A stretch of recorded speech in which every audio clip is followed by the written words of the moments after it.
Good afternoon and welcome to Design Master Training. My name is David Robison. Today we are going to be looking at the new features in Design Master Electrical 8.5. If you're attending the training live, you can ask questions in the chat box. If you are viewing a recording of the training, you can give us a call at 866-516-9497, or you can send us an email at support@designmaster.biz. We'll go ahead and get started looking at the new features that we've added. So the first feature we're going to look at is a new warning we added to check if your distribution equipment, panels and transformers, things of that nature, is overloaded. So if we come here, this check happens when you update your panel schedules. It also shows up, I believe, in the panel and possibly the circuiting dialog. So if you have a panel, we've got this H1 here. It's a 400 amp panel, and the warning will check to see if the load on that panel exceeds that panel size. So there's not a whole lot of load here, so we're not going to get a warning.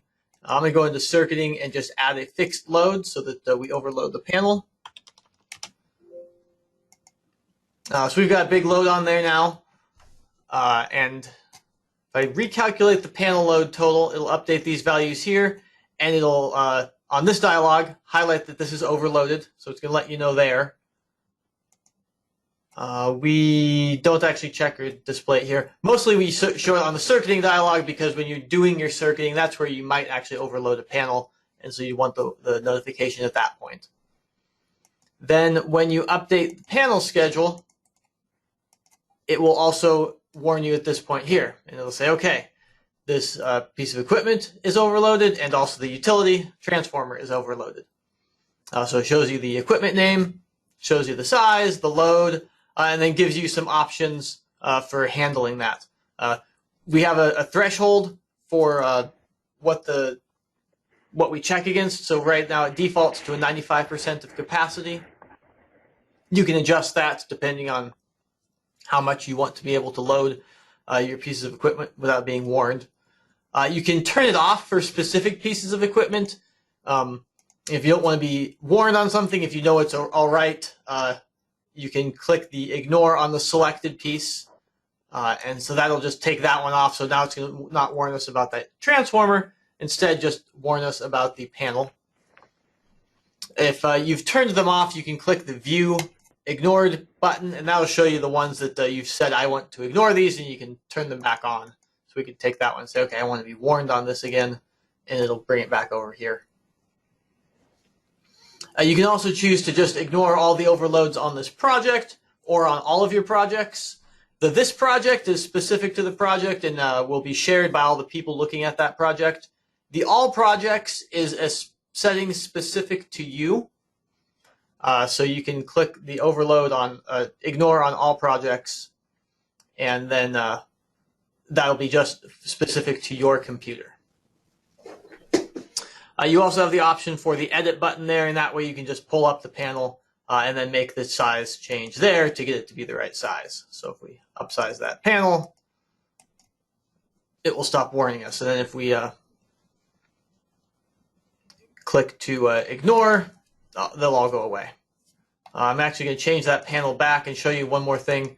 When it is overloaded, if you choose to ignore just say, okay, I know it's overloaded, I've got other things I'm working on, I'll come back to it. Just say finish command, it'll finish, but it's going to put this big X over the panel schedule saying this one's overloaded, so that you know that you need to come back and address this one some way or another.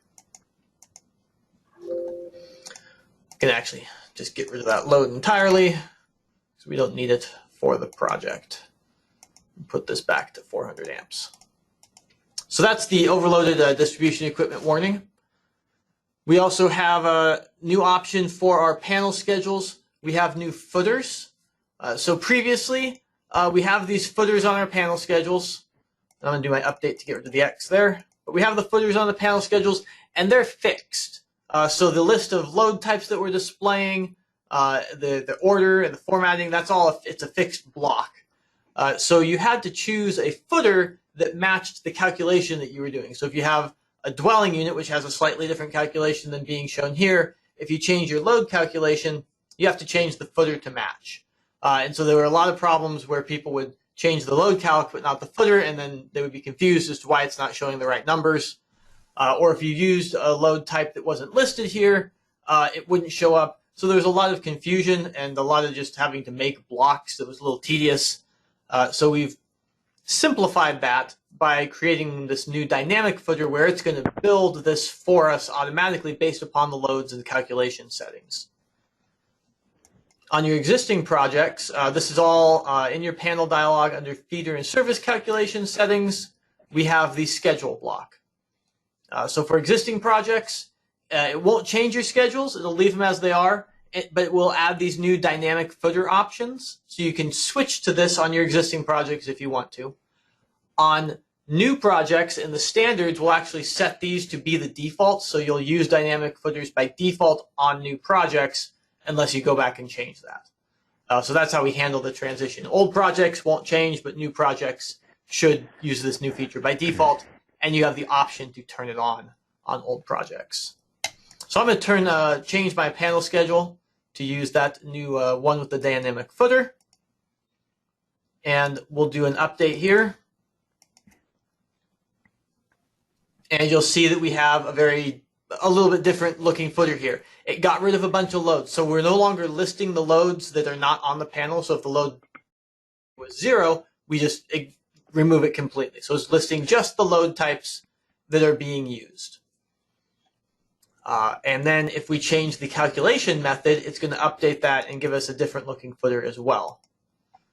So right now we're doing just a standard general calculation based upon NEC 220.40. If we go to one of the optional calculations, we'll get something looking a little bit different.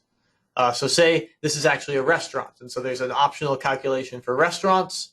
If we select that, previously we would have had to match the footer to that new calculation method. Now we just change it, update the calculation, update the schedule, and it gives us the new calculation. So it gives us the loads over here, and then restaurants, there's some diversity based upon the total load on the panel. So it gives us those numbers here and does the calculation. It also will dynamically add the areas for you. So if you're adding area that has a lighting load, it's going to list all of those.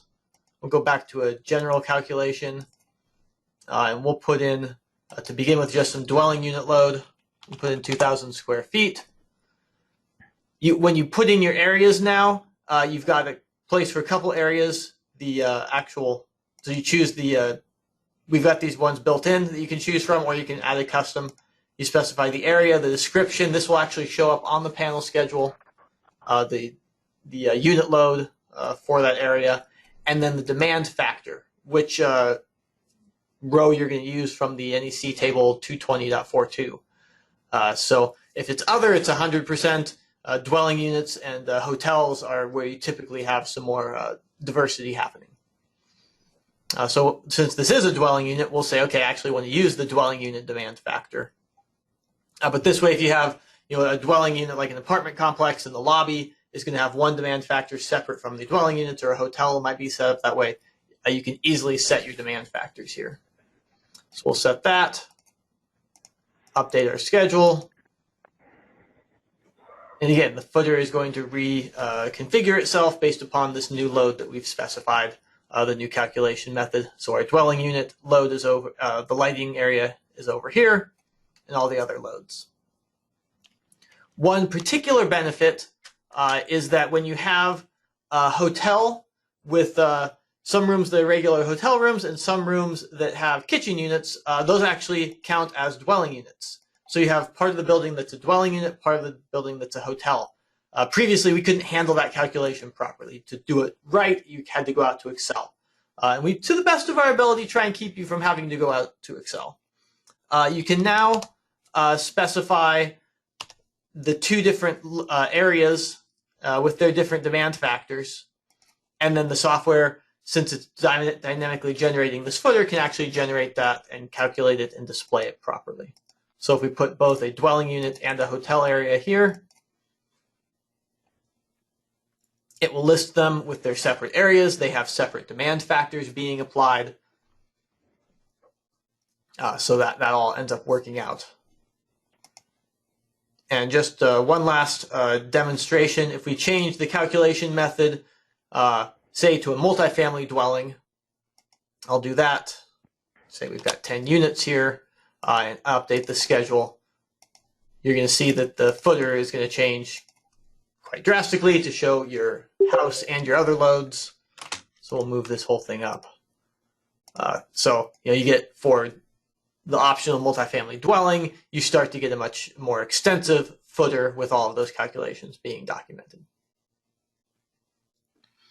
So the idea behind that is that you don't have to think so much about the footer block that's being used. The software is going to figure it out for you and generate that.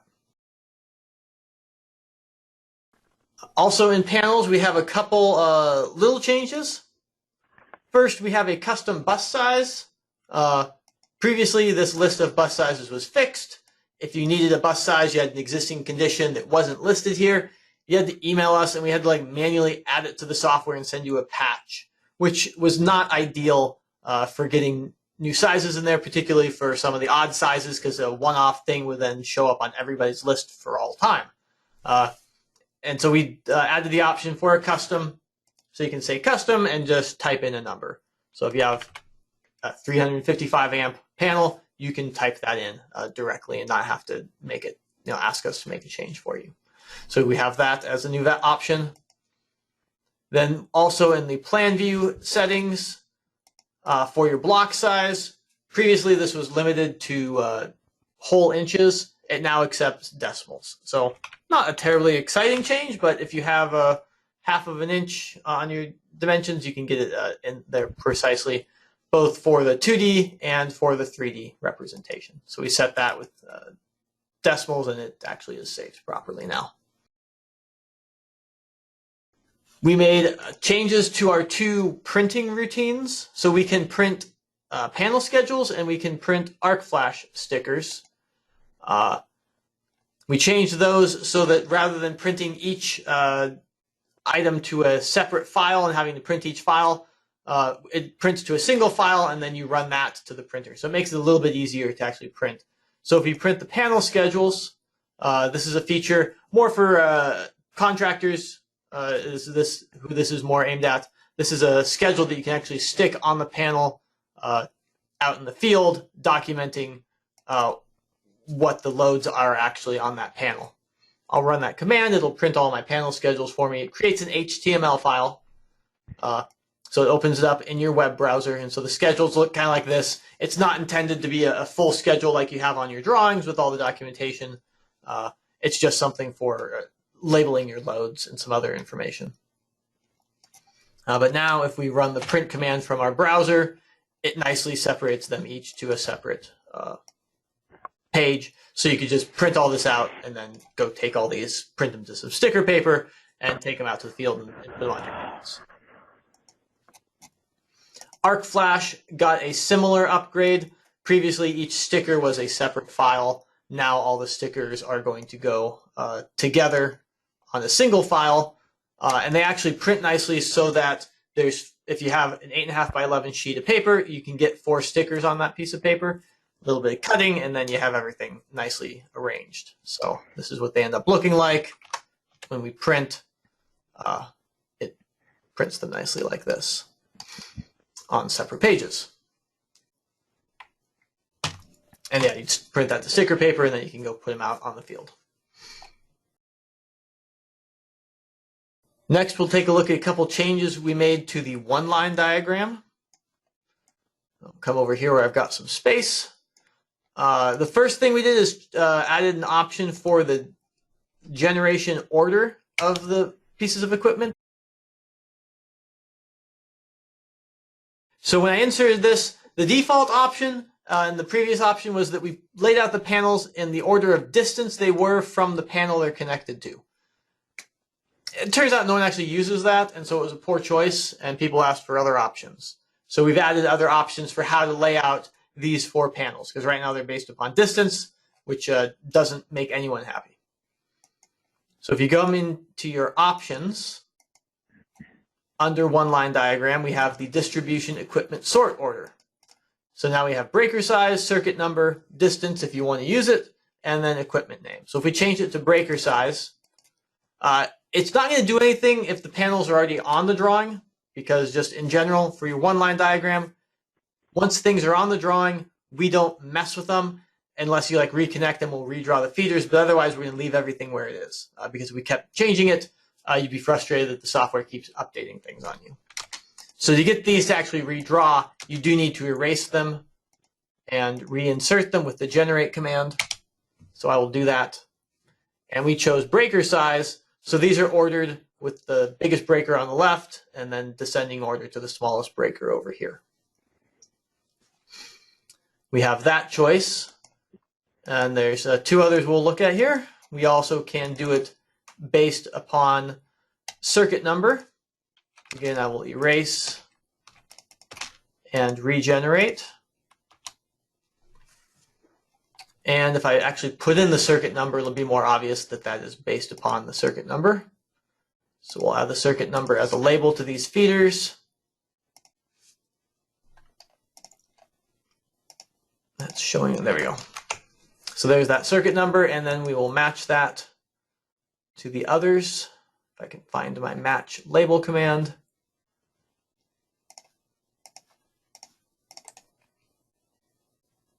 So it's doing it in order of the circuit numbers poorly. Let me check that again.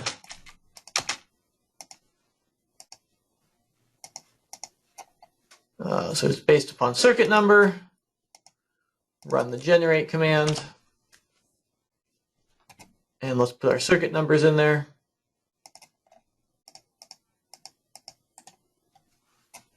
Try it one more time. Put in my circuit number. And it is still not doing them in order. Well, that's unfortunate. Well, that's something we need to take a look at then. It's supposed to be doing them in order. It's kind of doing them in order. It's just got the evens first and then the odds. And it should be odds and then evens for the ordering there. And even, it's actually completely reversed of what I would have expected. It's a descending order, evens then odds. It should be flipped. So we will take a look at that. I think if we do a riser, it'll probably come in properly. And then the other option that we can do is equipment name. And this will just do alphabetical order based upon the name of that piece of equipment. So we run the generate command one last time. And this one is in alphabetical order for your panels based upon the panel name.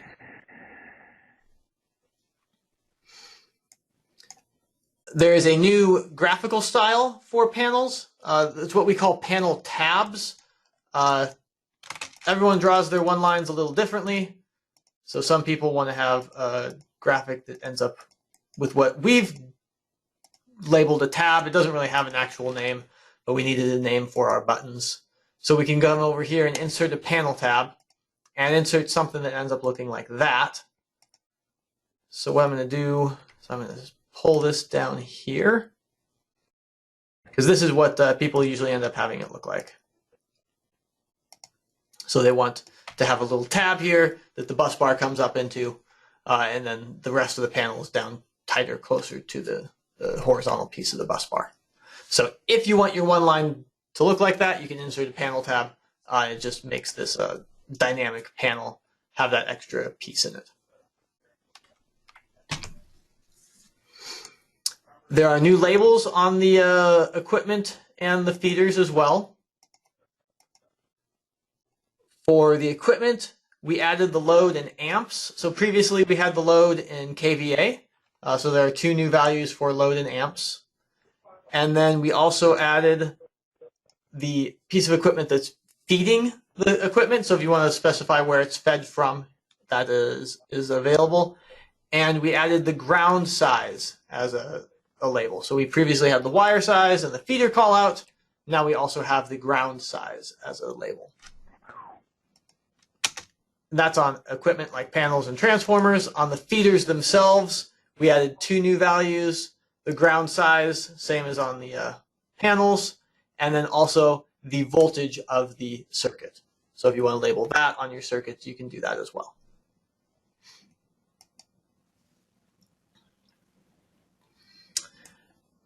We made a few different changes to feeder IDs based upon feedback we got from people about how they were and were not working for them. The first one is we made a change to feeder IDs. So the ID is based upon not just the wire size, but also the wire size and the ampacity of the wire. The reason for that is that you can have two wires that are actually the exact same size serving different size panels, and that was causing confusion because it looked like you had a feeder that was either too big or too small. So I will demonstrate that here. And for panel A, we've got the 100 amp panel, 100 amp feeder. I'm going to change panel B to be 125 amps.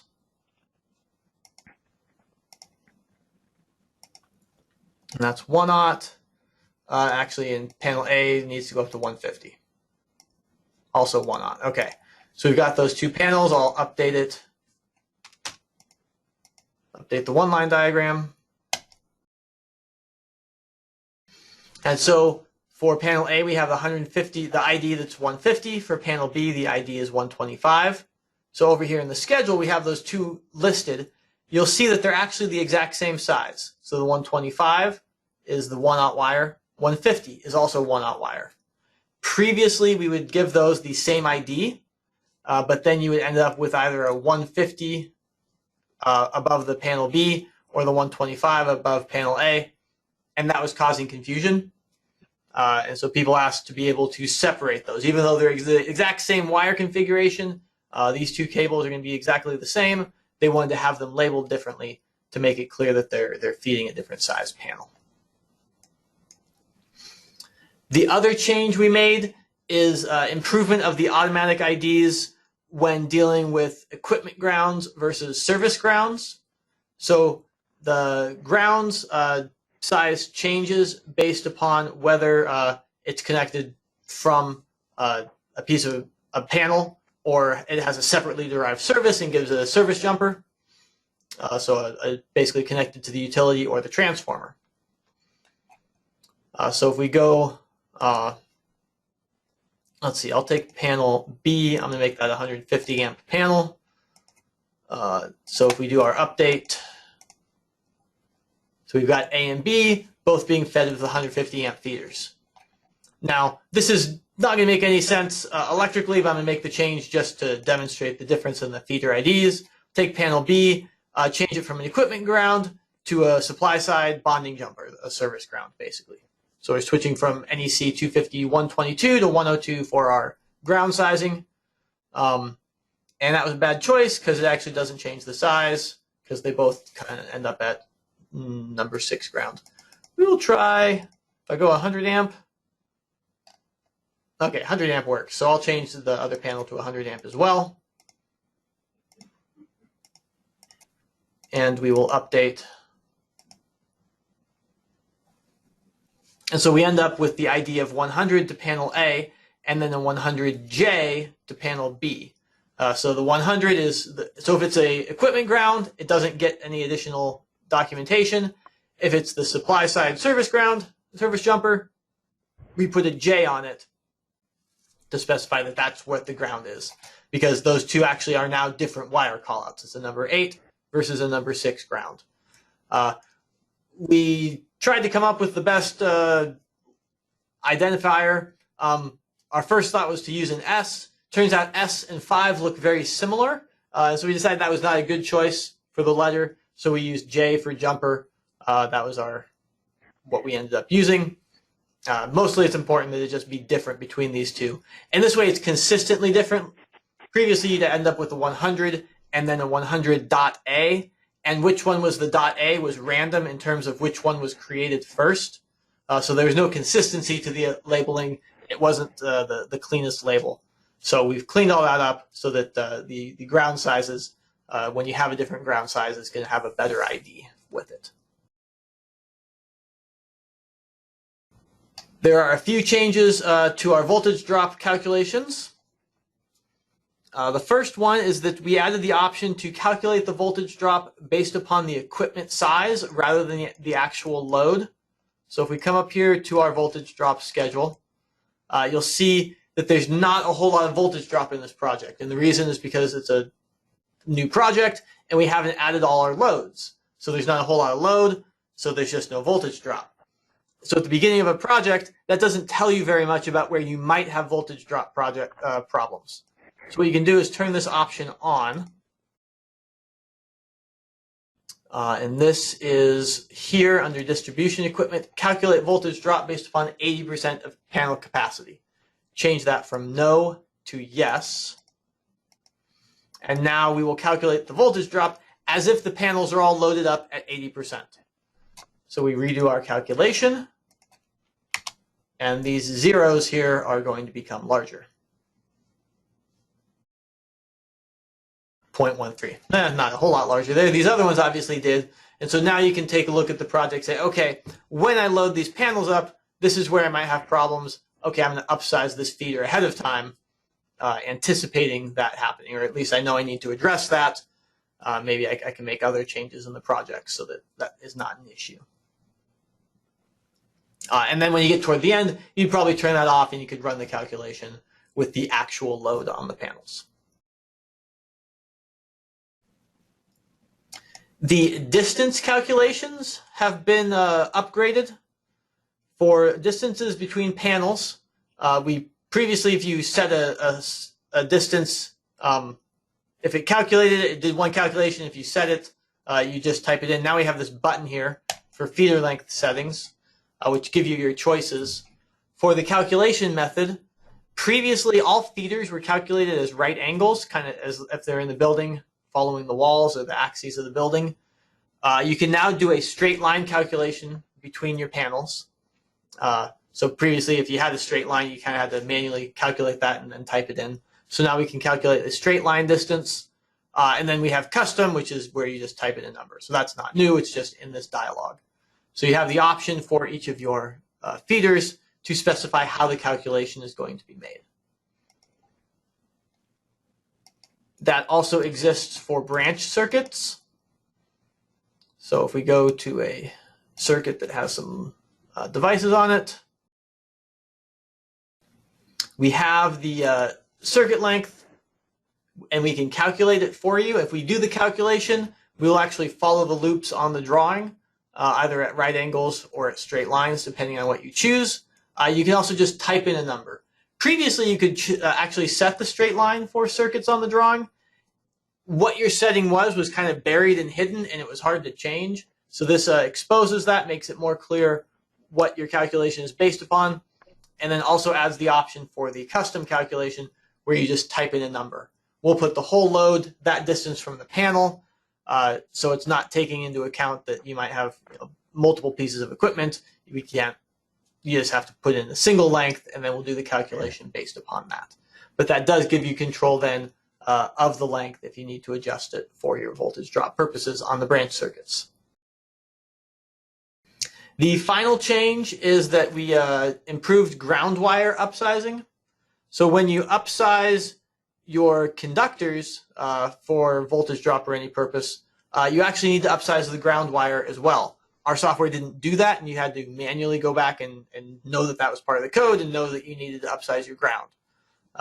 Now it will happen automatically. So if I take this conductor and I upsize it from number 12 to number 10, it's actually going to upsize the ground as well, number 10. And that's based on NEC 250-122B. We have to upsize it proportionally. So if you upsize that conductor, the ground size gets upsized as well. It's more interesting on larger. So if I change this, say, to a 60 amp breaker, it's going to have a number 10 ground. If I upsize the wire to 100 amp, it's going to give me a number 6 ground because it has to upsize it. If I actually just choose a 100 amp breaker directly, it's actually going to give us a smaller ground because of the way the calculations work out. So if your breaker and your conductor amps don't match, we will size the ground properly. A few changes for lighting. The first is that we added a lighting scale factor. For LED lights, which are becoming more popular, the way the IES files are created, they don't have a lumens value included, so we can't scale them based upon the lumens values that you specify in your schedule. For incandescent bulbs and fluorescent, they have a lumens value, so we can then, if you specify a lumens value in the software, we can do a scaling based upon what the IES file is based upon. LEDs don't work that way. Previously, we were telling people, well, if you need to scale it, just use the lamp depreciation, which worked, but wasn't very satisfying. You could set this to a value greater than 1, and it would actually increase the lighting level. Instead, we now have these general and egress scale factors here, so that if you have an IES file that is an LED or an absolute file, you can set the scale factor. This IES file now is one that's an LED, so we can specify our scaling factor. So if you need to set that, you can do that here.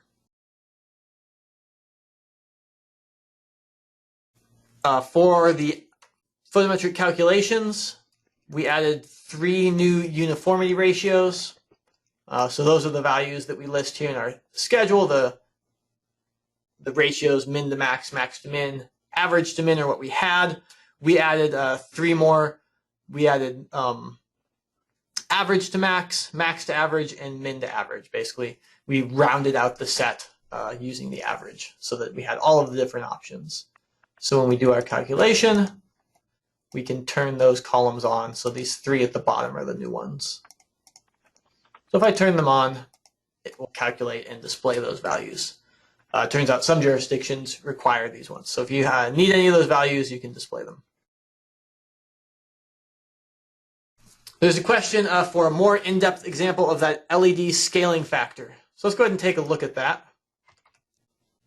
So this is the calculation with just that IES file not being scaled. And what happens is that a lot of times you'll get an IES file for an LED, and it's like it's an IES for a single bulb, but you'll actually have an array of 10 or 20 of them, is what typically happens. So you have this one tiny LED, and you end up with basically zeros underneath it because it's not putting out any light. And so people always say, hey, why does your software not work? And then we look at it and say, well, the IES file is for this tiny little LED. And so what you need to do in those cases is you need to go to the schedule, and then if you can adjust the scale factor here, this is where you'd say, okay, this is for one tiny LED, so let's set it to 10, saying there's actually 10 of these. And so now you'll get the output as if you could have an array of 10 LEDs. Do the calculation, and this is going to be a ton of light now, because this one's actually a fairly bright LED. When you query your light fixture, if it is this type of fixture, the total lumens on the IES file will be listed as absolute, meaning that it is what it is, and then it says the total lumens are ignored, so we're not going to use those. So that's your cue that this is an IES file that needs to have a scale factor associated with it. Last feature we're going to look at is for equipment connections. We added the option for them to be displayed in the fault current and voltage drop schedule. Previously, to show those, you had to put in a piece of distribution equipment like an enclosed breaker representing the disconnect, and then that could show up in the fault current and the voltage drop schedule. It was a little bit of work. If you had a lot of pieces of equipment, it could be pretty tedious to get them in there. But sometimes you need to know what the fault is at some large motor, or you want to show the voltage drop to that motor a little more explicitly. So now you can just do that. If we go in and we take a piece of equipment, I'll take this air handler. Under the schedule information, there's 2 checkboxes, show in fault schedule, show in voltage drop schedule. We check those, and then when we update these, they will show up. All right, we'll update the fault first. So it lists the air handler there. And then we'll do the same thing for the voltage drop. And it lists the voltage, the air handler in the voltage drop schedule as well. So that makes adding those pieces of equipment easier to those two schedules. We also made changes to the licensing. It's not very interesting to demonstrate. There's really not a whole lot to show you. When you do install the new software, you'll want to get a new license key from us. We can send that to you. It'll default to a 30-day trial, so you have 30 days if you happen to do it and we don't get back to you immediately. The software will just work, but do contact us because you don't want to run into the end of your 30 days and not have the software working for you. We added, it's basically a new licensing technology. Mostly the biggest benefit is that on your renewal, you will no longer have to install a new license file.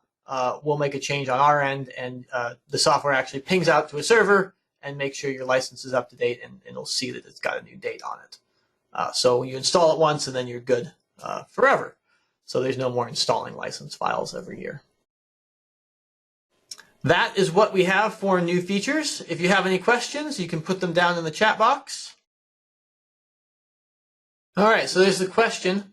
I thought you were going to cover the new features for Revit. And you know what? I was. Turns out we're having a hurricane, and I did not check my schedule as closely as I should have. There's not very many Revit changes, so I can go over that briefly here. All the one-line diagram stuff we were looking at does apply to Revit, so all those changes Revit gets as well. And then Revit gets a few little changes.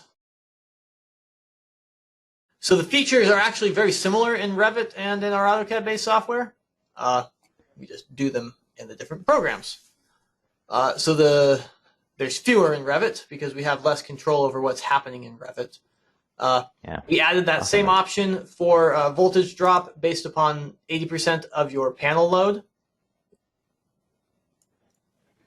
So underneath options, we have the calculate voltage drop based upon 80% of panel capacity.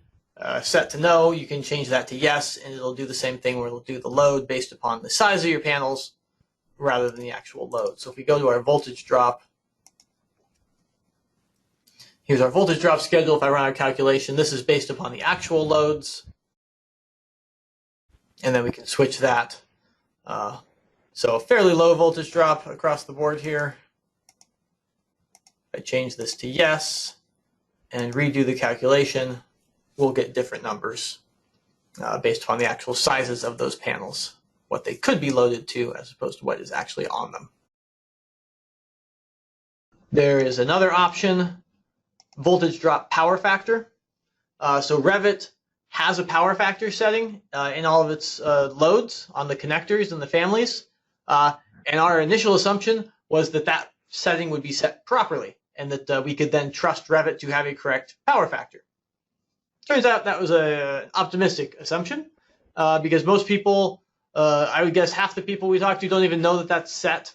And of the half the people who know it can be set, don't actually set it to anything. So you get a family from a manufacturer who knows what they set it to. They didn't think about it. You just plop it in and start working with it.